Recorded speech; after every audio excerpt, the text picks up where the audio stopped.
علیکم ناظرین، آپ کو اپنے چینل میں خوش آمدید کہتی ہوں۔ شروع کرتی ہوں اللہ کے نام سے جو بڑا ہی مہربان اور نہایت ہی رحم کرنے والا ہے۔ الصلاۃ والسلام علیکہ یا رسول اللہ وعلی آلک و صحابک یا حبیب اللہ۔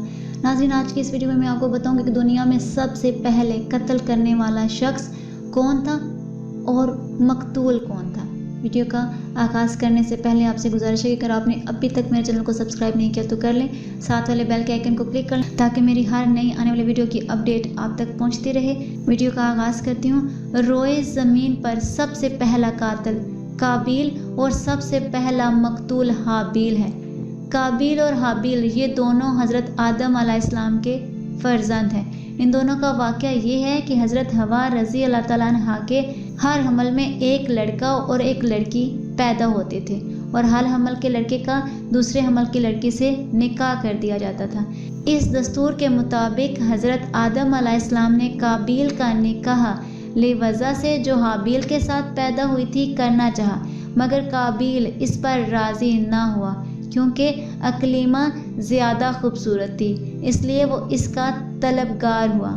حضرت آدم علیہ السلام نے اس کو سمجھایا کہ اکلیمہ تیرے ساتھ پیدا ہوئی ہے، اس لیے وہ تیری بہن ہے، اس کے ساتھ تیرا نکاح نہیں ہو سکتا، مگر قابیل اپنی ضد پر اڑا رہا۔ بالآخر حضرت آدم علیہ السلام نے یہ حکم دیا کہ تم دونوں اپنی اپنی قربانیاں خداوند قدوس کے دربار میں پیش کرو، جس کی قربانی مقبول ہوگی وہی اکلیمہ کا حقدار ہوگا۔ اس زمانے میں قربانی کی مقبولیت کی یہ نشانی تھی کہ آسمان سے ایک آگ اتر کر اس کو کھا لیا کرتی تھی۔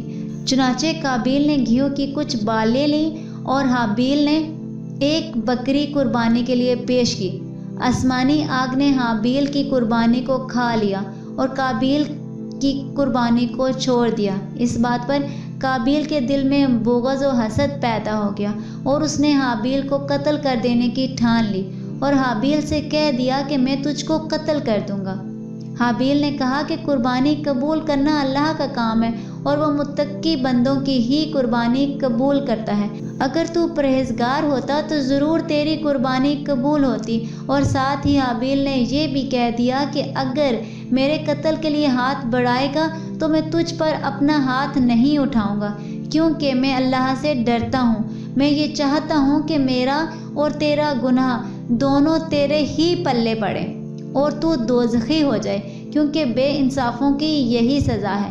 آخر قابیل نے اپنے بھائی حابیل کو قتل کر دیا۔ وہ وقت قتل حابیل کی عمر 20 برس کی تھی اور قتل کا یہ حادثہ مکہ مکرمہ میں جبل سور کے پاس یا جبل حرا کی گھاٹی میں ہوا۔ بعض کا قول ہے کہ بصرہ میں جس جگہ مسجد اعظم بنی ہوئی ہے منگل کے دن یہ سانحہ ہوا، لیکن اللہ بہتر جانتا ہے کہ یہ کب ہوا۔ چنانچہ قابیل نے حابیل کو قتل کر دیا، تو چونکہ اس سے پہلے کوئی آدمی مرا ہی نہیں تھا، اس لیے قابیل حیران تھا کہ بھائی کی لاش کو کیا کروں۔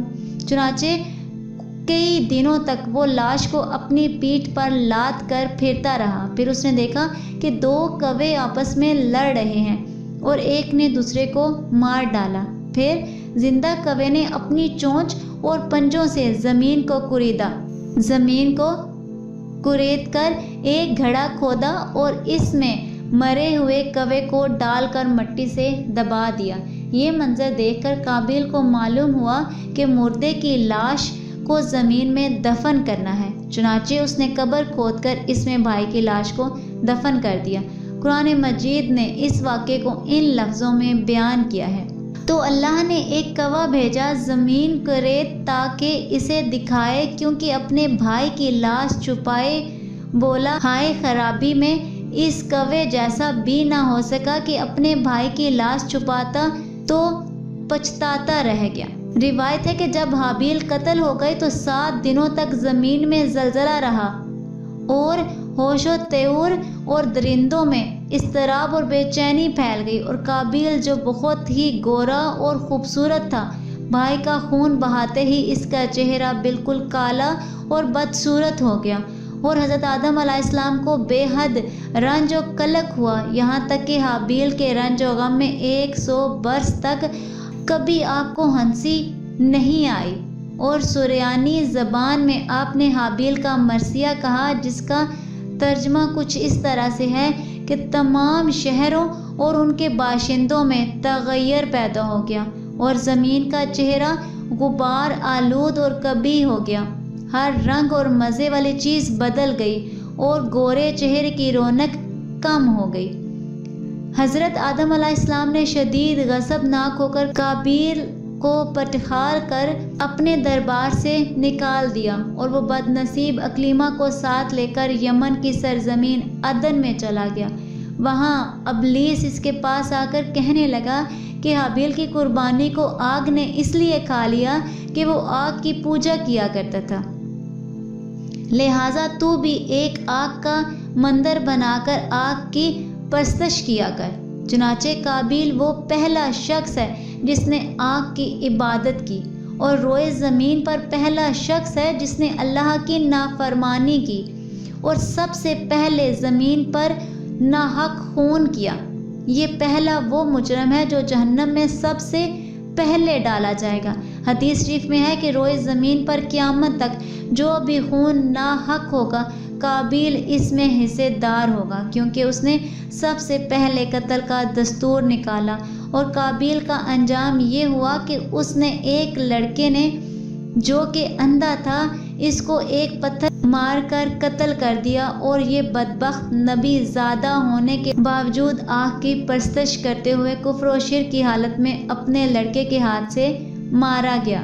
حابیل کے قتل ہو جانے کے 5 برس بعد حضرت شیث علیہ السلام پیدا ہوئے، جبکہ حضرت آدم علیہ السلام کی عمر شریف 130 برس کی ہو چکی تھی۔ آپ نے اپنے اس ہونہار فرزند کا نام شیث رکھا۔ یہ سریانی زبان کا لفظ ہے اور اردو میں اس کے معنی ہیں اللہ کا عطیہ۔ حضرت آدم علیہ السلام نے 50 سیغے جو آپ پر نازل ہوئے تھے، ان سب کی حضرت شیث علیہ السلام کو تعلیم دی اور ان کو اپنا وصی و خلیفہ اور سجادہ نشین بنایا، اور ان کی نسل میں خیر و برکت کی دعائیں مانگی۔ ہمارے حضور خاتم النبیین صلی اللہ علیہ وآلہ وسلم ان ہی حضرت شیث علیہ السلام کی اولاد میں سے ہیں۔ قرآن کریم میں اللہ نے اس طرح بیان فرمایا ہے، اور انہیں پڑھ کر سناؤ آدم کے 2 بیٹوں کی سچی خبر، جب دونوں نے ایک ایک نیاز پیش کی تو ایک کی قبول ہوئی اور دوسری کی ناقبول ہوئی۔ بولا قسم ہے میں تجھے قتل کر دوں گا۔ کہا اللہ اسی سے قبول کرتا ہے جسے ڈر ہے، بے شک اگر تو اپنا ہاتھ مجھ پر بڑھائے گا تو مجھے قتل کرے گا، تو میں اپنا ہاتھ تجھ پر نہ بڑھاؤں گا کہ تجھے قتل کروں۔ میں اللہ سے ڈرتا ہوں جو مالک سارے جہان کا۔ میں تو یہ چاہتا ہوں کہ میرا اور تیرا گناہ دونوں تیرے ہی پلے پڑے تو دوزخی ہو جائے۔ بے انصافوں کی یہی سزا ہے۔ تو اس کے نفس نے اپنے بھائی کے قتل کا چاؤ دلایا تو اسے قتل کر دیا تو رہ گیا نقصان میں۔ ناظرین، اس سے ہمیں چند باتیں سیکھنے کو ملتی ہیں۔